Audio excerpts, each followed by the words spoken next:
കേരളീയന്റെ ആത്മീയ അനുഭവം. കേരളത്തിൽ നിന്നുള്ള ഓരോ ഭക്തനും തിരുപ്പതിയിലേക്കുള്ള യാത്ര ഒരു പുണ്യകർമ്മം പോലെയാണ് കാണുന്നത്. തെക്കേ ഇന്ത്യയുടെ ആത്മീയ തലസ്ഥാനങ്ങളിൽ ഒന്നായ തിരുപ്പതി ഭക്തിയുടെയും സംസ്കാരത്തിന്റെയും സമന്വയമാണ്. എന്റെ കേരളത്തിൽ നിന്നുള്ള തിരുപ്പതി യാത്ര ഒരു വിശ്വാസിയുടെ മനസ്സും ഒരു സഞ്ചാരിയുടെ കൗതുകവും ഒരുപോലെ തൃപ്തിപ്പെടുത്തിയ ഒന്നായിരുന്നു. 1. യാത്രയുടെ തുടക്കം. കേരളത്തിൽ നിന്ന് തിരുപ്പതിയിലേക്ക് എത്തിച്ചേരാൻ പല മാർഗങ്ങളുണ്ട്. ഞാൻ തിരഞ്ഞെടുത്തത് ട്രെയിൻ യാത്രയായിരുന്നു. കാരണം അത് കൂടുതൽ സൗകര്യപ്രദവും ചെലവ് കുറഞ്ഞതുമാണ്. കണ്ണൂർ, കോഴിക്കോട്, എറണാകുളം, തിരുവനന്തപുരം തുടങ്ങിയ പ്രധാന നഗരങ്ങളിൽ നിന്ന് തിരുപ്പതി റെയിൽവേ സ്റ്റേഷനിലേക്ക് TPTY നേരിട്ടുള്ള ട്രെയിനുകൾ ലഭ്യമാണ്. രാത്രിയിൽ പുറപ്പെട്ടാൽ രാവിലെ തിരുപ്പതിയിലെത്താം എന്നത് യാത്രാക്ഷീണം കുറയ്ക്കാൻ സഹായിച്ചു. റെയിൽവേ സ്റ്റേഷനിൽ നിന്ന് തിരുമലയിലേക്ക് പോകാൻ TTD ഓഫ് തിരുമല തിരുപ്പതി ദേവസ്ഥാനം ബസ്സുകൾ ധാരാളമായി ലഭ്യമാണ്. ഇത് വളരെ സുരക്ഷിതവും നിരക്ക് കുറഞ്ഞതുമായ ഒരു ഓപ്ഷനാണ്. ബസ് യാത്ര തുടങ്ങുമ്പോൾ തന്നെ മലകയറ്റം ആരംഭിക്കും. ചുരം റോഡിലൂടെയുള്ള ഈ യാത്ര അതിമനോഹരമാണ്. വളഞ്ഞു പുളഞ്ഞ പാതകളും ഇടതൂർന്ന മരങ്ങളും താഴ്വരയിലെ മനോഹരമായ കാഴ്ചകളും യാത്രയുടെ തുടക്കത്തിൽ തന്നെ ഒരു പ്രത്യേക അനുഭൂതി നൽകി. വഴിയിലുടനീളം മുഴങ്ങിക്കേൾക്കുന്ന ഗോവിന്ദ ഗോവിന്ദ വിളികൾ ഓരോ കേരളീയന്റെയും മനസ്സിൽ ഭക്തിയുടെ അലകൾ ഉയർത്തുന്ന ഒന്നാണ്. 2. തിരുമലയിലെ താമസം. മലമുകളിലെ അഭയം. തിരുമലയിൽ താമസ സൗകര്യം ബുക്ക് ചെയ്യുമ്പോൾ ശ്രദ്ധിക്കേണ്ട ഒരു കാര്യം TTDയുടെ ഔദ്യോഗിക വെബ്സൈറ്റ് വഴി മുൻകൂട്ടി ബുക്ക് ചെയ്യുക എന്നതാണ്. തിരക്കുള്ള സമയങ്ങളിൽ അവസാന നിമിഷം മുറികൾ കിട്ടാൻ പ്രയാസമാണ്. ഞാൻ തെരഞ്ഞെടുത്തത് TTDയുടെ കീഴിലുള്ള ശ്രീവാരി സദനം കോട്ടേജുകളാണ്.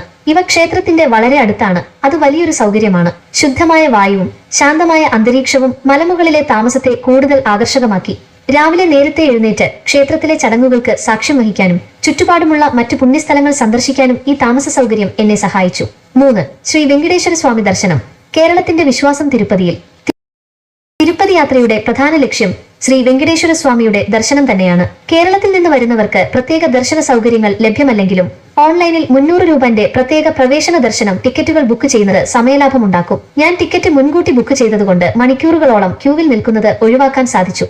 ക്ഷേത്രത്തിനുള്ളിലേക്ക് പ്രവേശിക്കുമ്പോൾ കണ്ട കാഴ്ചകൾ വിസ്മയിപ്പിക്കുന്നതായിരുന്നു. ദ്രാവിഡ ശൈലിയിലുള്ള ക്ഷേത്രവാസ്തുവിദ്യയും സ്വർണത്തിൽ പൊതിഞ്ഞ ഗോപുരങ്ങളും ഭക്തജനങ്ങളുടെ തിരക്കും എന്നെ ഭക്തിയുടെ മറ്റൊരു ലോകത്തേക്ക് കൂട്ടിക്കൊണ്ടുപോയി. ഗോവിന്ദ ഗോവിന്ദ എന്ന നിരന്തരമായ മന്ത്രോച്ചാരണം അന്തരീക്ഷത്തിൽ നിറഞ്ഞു നിന്നു. ക്യൂവിൽ മുന്നോട്ടു പോകുമ്പോൾ ഭഗവാനെ ഒരു നോക്ക് കാണാനുള്ള ആകാംക്ഷ കൂടിക്കൂടി വന്നു. പ്രധാന ശ്രീകോവിലിന് സമീപം എത്തിയപ്പോൾ ഭഗവാൻ ശ്രീ വെങ്കിടേശ്വരന്റെ ദിവ്യരൂപം കൺനിറയെ കണ്ടു.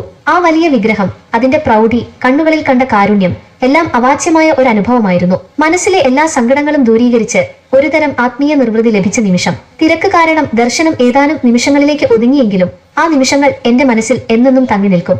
ദർശനം കഴിഞ്ഞിറങ്ങുമ്പോൾ വിശ്വപ്രസിദ്ധമായ തിരുപ്പതി ലഡ്ഡു പ്രസാദമായി ലഭിച്ചു. ഈ ലഡ്ഡുവിന്റെ രുചി തിരുപ്പതി യാത്രയുടെ ഒരു മധുരസ്മരണയായി എന്നും മനസ്സിലുണ്ടാകും. വീട്ടിലേക്ക് കൊണ്ടുപോകാൻ കൂടുതൽ ലഡ്ഡുക്കൾ വാങ്ങാനും ഞാൻ മറന്നില്ല. 4. തിരുമലയിലെ മറ്റ് കാഴ്ചകൾ, പ്രകൃതിയും ഐതിഹ്യങ്ങളും. വെങ്കിടേശ്വര ക്ഷേത്രം കൂടാതെ തിരുമലയിൽ സന്ദർശിക്കേണ്ട മറ്റ് ചില പ്രധാന സ്ഥലങ്ങൾ ഇവയാണ്. സ്വാമി പുഷ്കരിണി. ക്ഷേത്രത്തിന്റെ സമീപത്തുള്ള ഈ പുണ്യകുളത്തിൽ ദർശനത്തിന് മുമ്പ് ഭക്തർ കുളിക്കുന്നത് ഒരു പ്രധാന ആചാരമാണ്. പാപങ്ങളെ കഴുകിക്കളയാനുള്ള ഒരു വഴിയായാണ് ഇത് കണക്കാക്കപ്പെടുന്നത്. ശ്രീ വരാഹസ്വാമി ക്ഷേത്രം. വെങ്കിടേശ്വര ക്ഷേത്രത്തിന് തൊട്ടടുത്ത് സ്ഥിതി ചെയ്യുന്ന ഈ ക്ഷേത്രം വെങ്കിടേശ്വര സ്വാമിക്ക് മുമ്പ് ഇവിടെ വരാഹസ്വാമിക്ക് പ്രാധാന്യം നൽകണം എന്ന വിശ്വാസത്തിന്റെ പ്രതിഫലനമാണ്.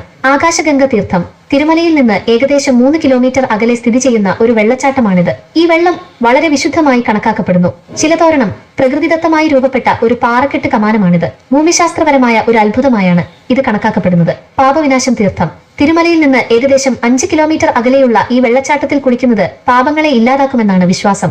ഈ സ്ഥലങ്ങളെല്ലാം തിരുപ്പതി യാത്രയ്ക്ക് കൂടുതൽ പൂർണ്ണത നൽകി. 5. സൗകര്യങ്ങളും കേരളീയർ ശ്രദ്ധിക്കേണ്ട കാര്യങ്ങളും. ഭക്ഷണം. തിരുമലയിൽ TTDയുടെ സൗജന്യ അന്നദാനം എല്ലാ ദിവസവും നടക്കുന്നുണ്ട്. കേരളീയർക്ക് പ്രിയപ്പെട്ട ലളിതമായ സദ്യയാണ് ഇവിടെ വിളമ്പുന്നത്. വസ്ത്രധാരണം. കേരളത്തിൽ ക്ഷേത്രങ്ങളിൽ പോകുമ്പോൾ പാലിക്കുന്ന അതേ മാന്യമായ വസ്ത്രധാരണം ഇവിടെയും പാലിക്കേണ്ടതുണ്ട്. സ്ത്രീകൾക്ക് സാരിയോ ചുരിദാറോ പാവാടയും ബ്ലൗസോ ആകാം. പുരുഷന്മാർക്ക് മുണ്ടോ പാന്റോ ആകാം. സുരക്ഷ. തിരക്കുള്ള സ്ഥലങ്ങളിൽ പണവും വിലപിടിപ്പുള്ള വസ്തുക്കളും ശ്രദ്ധാപൂർവം സൂക്ഷിക്കുക. ഭാഷ.